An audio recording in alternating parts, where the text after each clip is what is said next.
The council chamber of Orthanes Prime was a circular coliseum buried under a kilometer of living crystal, humming with defensive energies and the quiet tension of interstellar politics.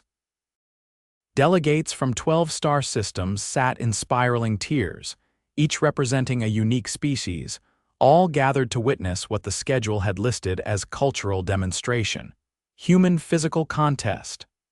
The council rarely attended demonstrations in person. Cultural events were usually relegated to subcommittees and recorded for archival purposes. But this one had stirred curiosity. Somehow, the Terran delegation had convinced Subdirector Malvek of the Reth Coalition to sponsor a challenge between a human and a mechanical unit from the Delari Robotics Guild. The stated reason: to showcase the human spirit of competition. Councillor Vesh of the Taloran Unity leaned toward the edge of his seat, his translucent blue skin dimming with skepticism. "They're going to do what?" he said without lowering his voice. "They call it arm-wrestling," said Malvek, twitching one of his 3-eye stalks toward the center platform. "Apparently it's popular in human recreational gatherings." "Recreational," Vesh blinked slowly. "This is how they relax." Malvek offered no further clarification. The human representative stepped onto the platform, tall, broad-shouldered, wearing a dark gray shirt rolled up at the sleeves. His name was Corren Elridge. His expression was calm, but not without humor. He walked with a deliberate gait, betraying none of the nerves that prickled beneath his skin. The Delari Mech was already stationed at the platform's table. Polished titanium frame, servo-assisted joints, and a gleaming arm that looked capable of crushing rock. It had no face, only a single lens glowing amber in the center of its head. Corren ascended the short steps and took his seat across from the robot, stretching his fingers and rotating his wrist. A murmur passed through the rows of alien delegates. Some were intrigued. Others looked confused. A few seemed to be maintaining diplomatic neutrality only by force of will. The chair of the council, a rigid being named Threxel from the Oxene spindle, raised one arm. "Begin." Corren clasped hands with the robot. The Mech's grip was cold and unyielding. A countdown lit up along the platform's border. 3, 2, 1. The Mech pushed first. Corren's arm gave slightly, maybe half a centimeter, before he braced his elbow and leaned into the resistance. His bicep twitched. The robot hissed faintly as its servos adjusted. Corren's face contorted not in pain but effort, and after a few seconds he laughed. The sound wasn't mocking. It wasn't even triumphant.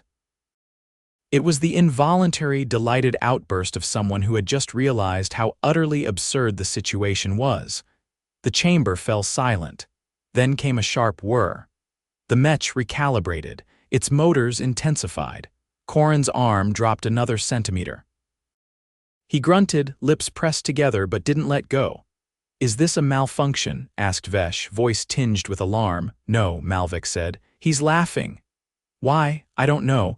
Corren's muscles were flexed to their limit now. His knuckles had gone white from the pressure. Sweat dotted his forehead. The robot's other arm tracked across the table, scanning his vitals. Still with intolerance, a Delari technician muttered from the side. The robot bore down again.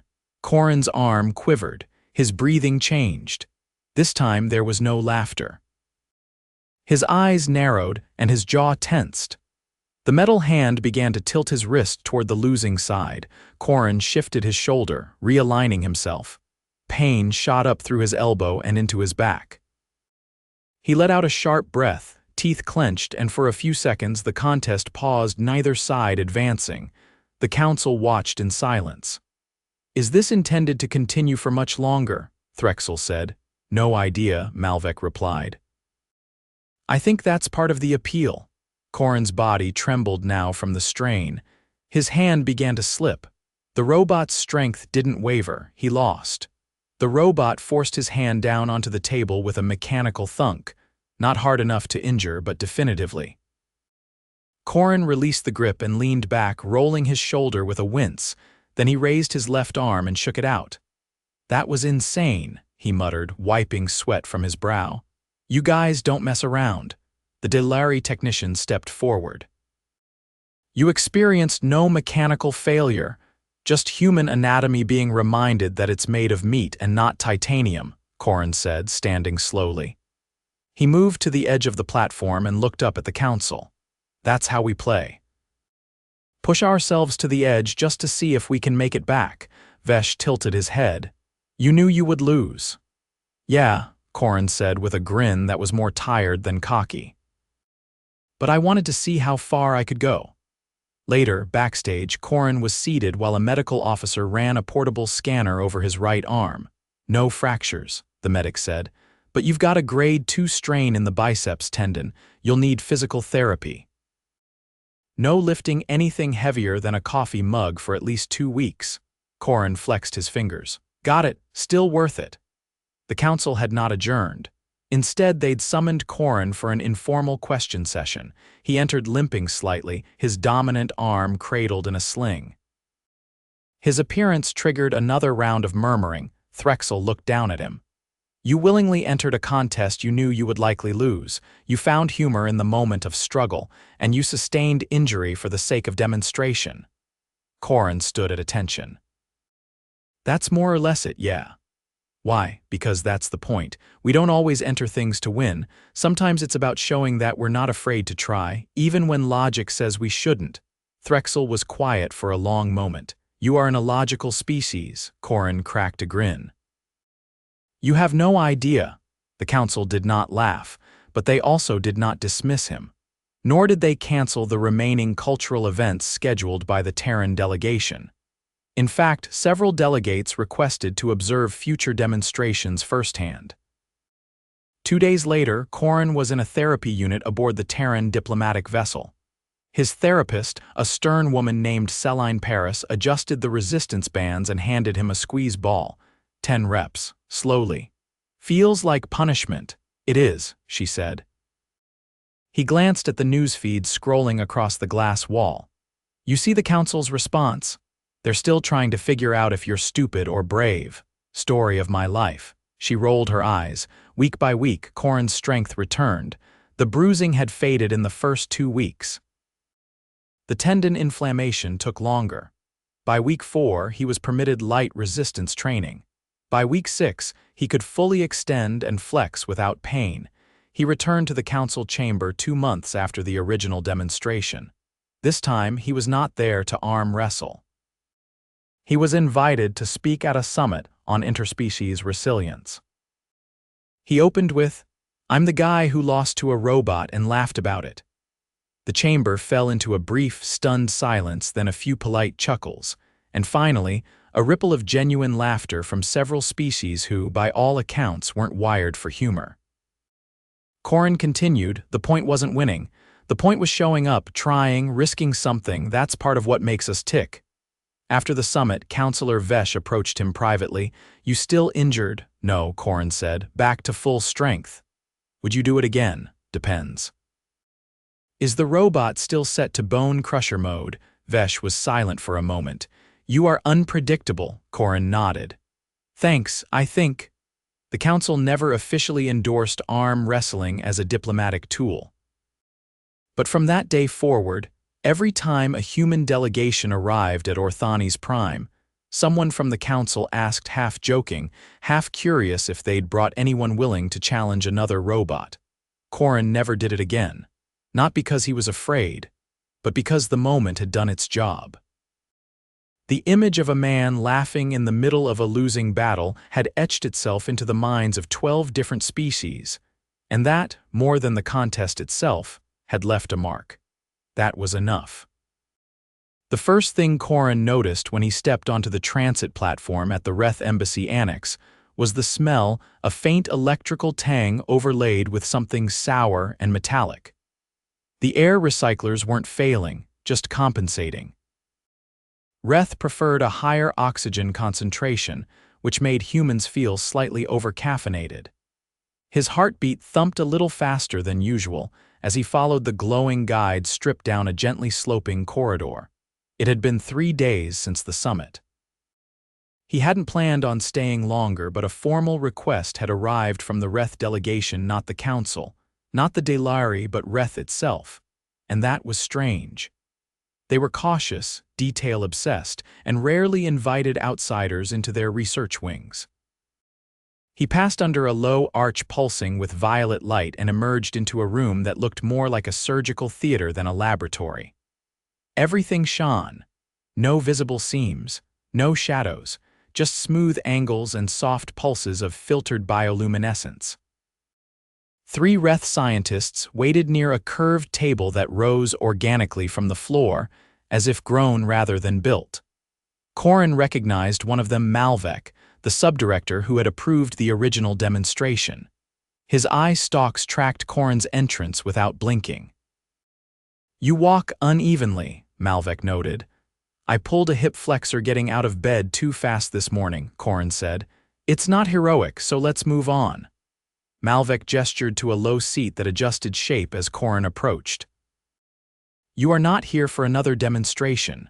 "Good," Corren said, lowering himself cautiously. "My elbow's just starting to forgive me. We have studied the footage from your contest, frame by frame. We also acquired biometric data from the monitoring sensors embedded in the platform.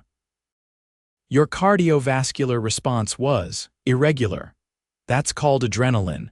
No, there was a secondary spike not aligned with physical exertion. It occurred precisely when you laughed." Corren raised an eyebrow. "You brought me here to ask about my blood chemistry? We are trying to understand the mechanism," said the second Reth, whose name tag translated roughly to Nelik. "It defies our models of stress response." "I was under stress. I just found it funny. There was nothing humorous in the data." "That's the point," Corren said. "You're looking at the numbers. You're not seeing what it meant." Malvek leaned in, eye stalks narrowing. "Explain." Corren exhaled through his nose, thinking. "I was sitting across from something that was built to be stronger than me in every way. I knew I couldn't win, but I still went for it.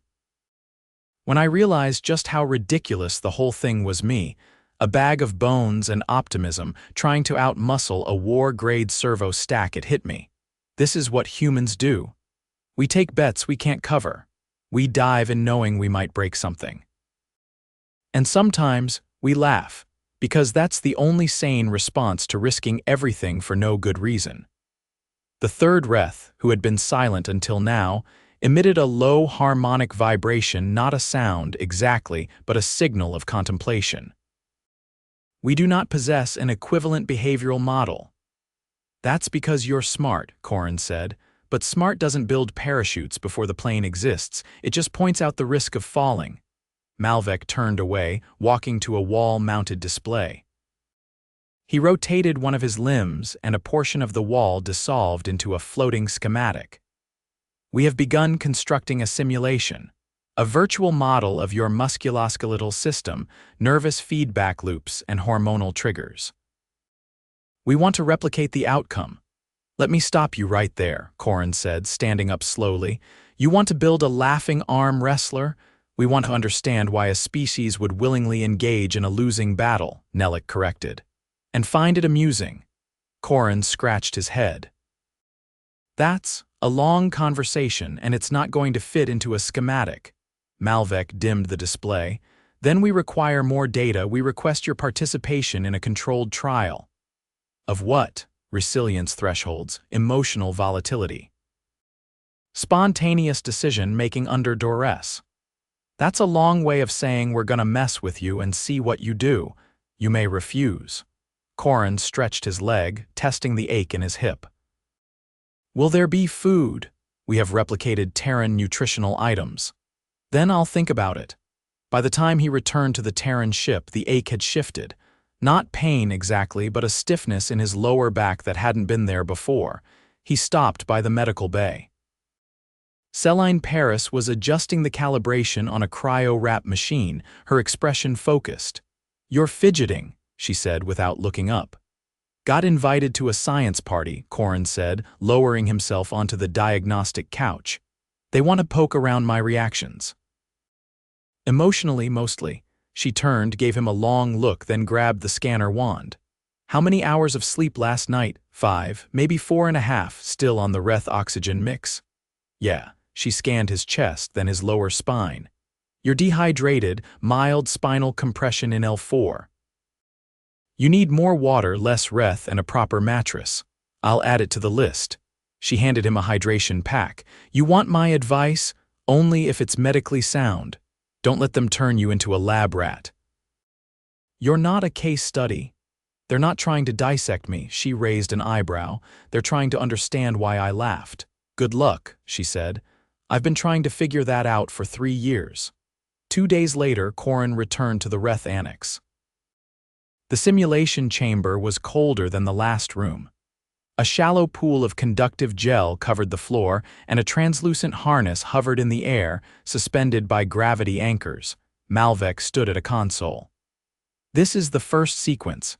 We will simulate escalating challenges. You will respond as you see fit. Corren stepped into the harness. It adjusted to his frame with a low chime. What kind of challenges, situational stressors, you will not be harmed? That's comforting, Corren muttered. The chamber darkened. A landscape formed around him, a frozen plain, wind howling, visibility poor. A shape loomed ahead, a downed shuttle, smoke rising from its hull. Then came the voice. Not a Reth voice, but one copied from a Terran distress call. Warning. Life support failure. Manual override required. Corren moved toward the wreckage. The simulation adjusted with eerie realism, the crunch of snow, the sting of cold air. He reached the shuttle door and pulled. It resisted. He leaned into it, gritting his teeth. Behind him, a deep rumble. The ice cracked. Of course, he whispered. He scrambled inside. The interior was dark, sparking. A console blinked red. He crouched, found the manual release lever and yanked. The voice fell silent. The chamber reset. The cold vanished. The harness lifted him slightly, then lowered again. Malvek's voice came through a speaker. Your pulse remained elevated but stable. You prioritized the objective over the environmental threat. No hesitation. I used to do rescue drills in a flight suit twice this size, Corren said. You learn to move fast before the panic catches up. Another sequence followed a decompression scenario, a moral dilemma involving limited oxygen, then a simulated malfunction that replicated vertigo and spatial disorientation. By the 5th run, Corren's shirt clung to his back, soaked through. His hands trembled slightly, not from fear, but from the strain of responding instinctively to situations he hadn't prepared for. After the 7th, the harness disengaged. Malvek entered the chamber. You did not laugh. I wasn't in a laughing mood. Then what triggered your amusement before? Corren sat down on the edge of the chamber floor. It wasn't the danger, it was the absurdity. You ever look at a situation and think, this is so ridiculous it might actually work? That was it. The 3 Reth conferred among themselves in a rapid exchange of subharmonic tones. Nellick turned back. We believe we have identified the variable. You were not responding to adversity, you were responding to paradox. That's close, Corren said. We live in paradox. We're fragile, but we test limits. We know we'll lose, but we try anyway. And somewhere in that contradiction we find meaning. That's where the laugh comes from. Malvek tilted his head. This is not efficient. No, Corren agreed. But it's human. They offered him a nutrient gel that looked like shimmering paste and tasted like mango. He ate it anyway. That night he lay in the Terran quarters, staring at the ceiling. His muscles ached. His brain refused to slow down. He had given them what they wanted. A glimpse into the part of humanity that didn't fit data models or predictive algorithms. But he doubted they truly understood. Maybe they couldn't, still, they'd tried, and that, in its own way, was the beginning of something. Corren arrived at the Reth annex again just after the second planetary dusk, the light outside honey-colored and thick with crystalline particles that made the air shimmer. He'd been summoned with a vague note, final analysis. Requested presence for synthesis session. No mention of tests or chambers or simulations. Just a room number and a time. He wasn't limping anymore. That had faded somewhere between the second week of therapy and the third week of being treated like a curiosity with muscle tone. Still, he moved with caution. Humans didn't regenerate like the Valeri, and he had no interest in popping a tendon just to impress a species that didn't even blink.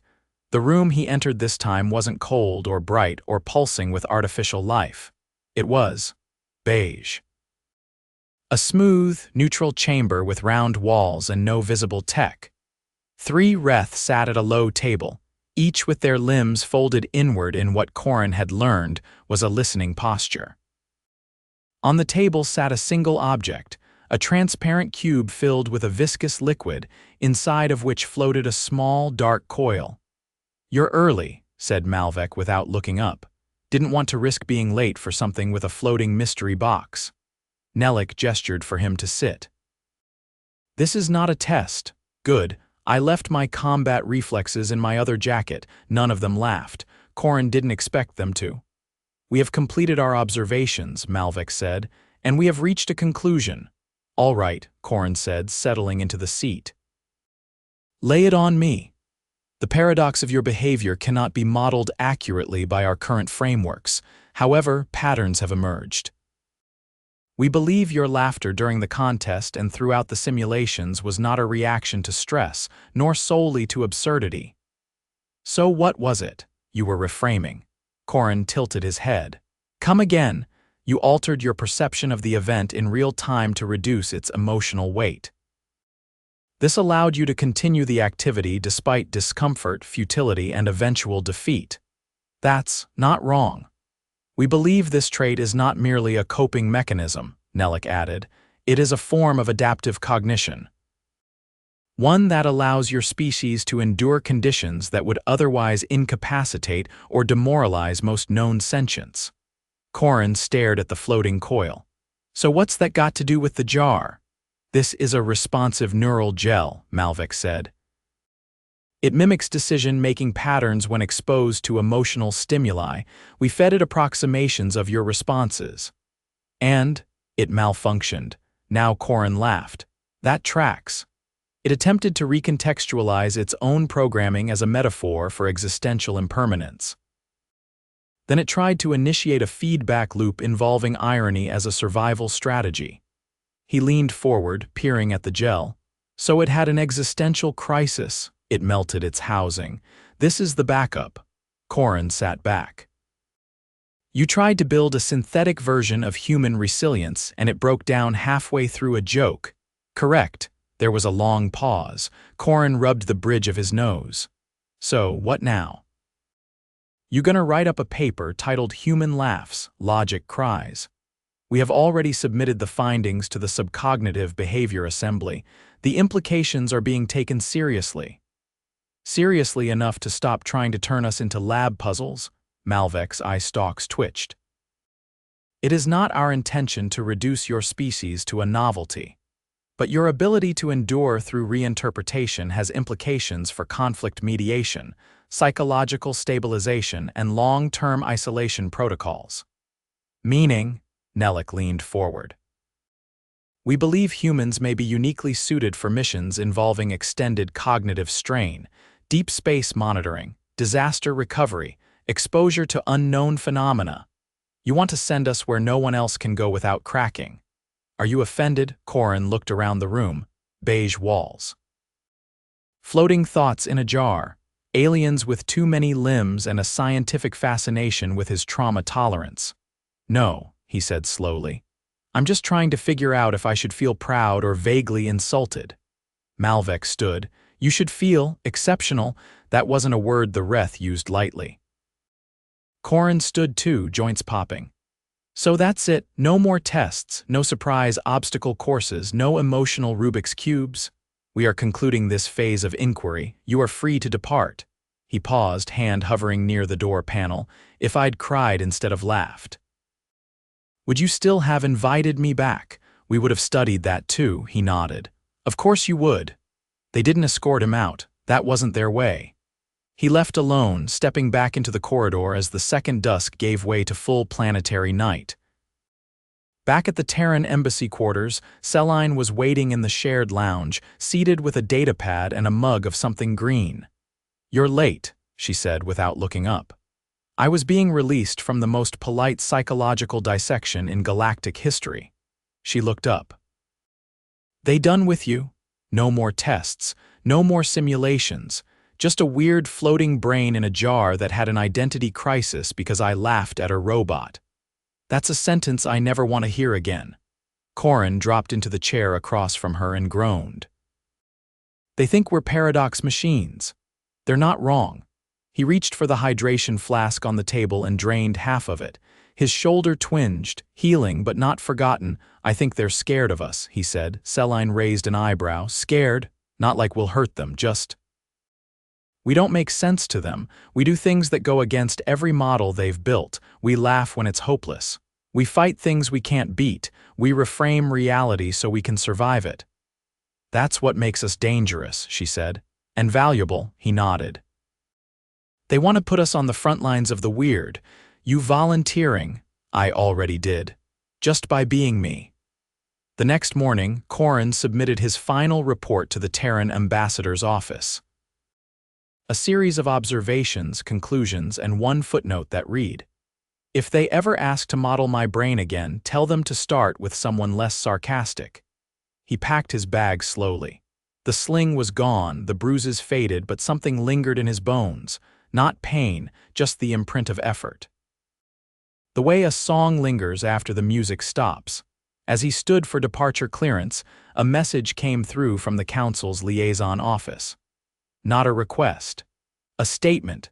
The Council had formally recognized the Terran demonstration as a legitimate cultural contribution. It would be archived, studied, and distributed to all member species. The title of the entry: Resilience Through Contradiction. The Laughing Contestant. Corren shook his head and smiled. He stepped aboard the shuttle with a light bag and a heavier understanding of how the galaxy saw his kind. Not as warriors, not as machines, but as something stranger, something that laughed in the face of futility and kept going anyway.